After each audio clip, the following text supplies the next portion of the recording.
But I held on the same goal to make my parents proud and hope they would come home to celebrate my achievements. Strive to be an honor student. Until I went to high school, still I have that motivation. No, may pag-elementary ko, sa elementary ko, once ang guro na sabitan sa papa ko medal.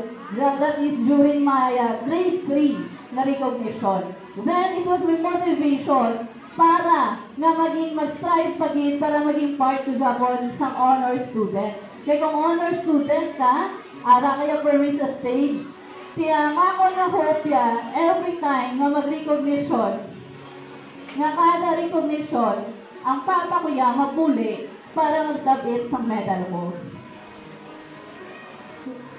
Okay, when it was time for college, I feel another hurdle. So that is financial struggle.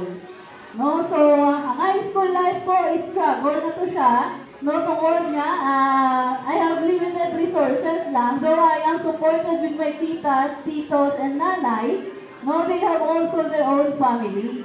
So aralin niya si nanay. So kisa, mag-enrollment na or mag-opening na, no? Kaya hindi ko nahulat ko yan, anaya kung saan o anay mamakali si tita sa school supplies man sa ako, mga pakaisa, para sakop na kami na. No? And during sa high school, tuwa na kami sa ako na uto, dari di ang mag-uto, tuwan kami high school. So,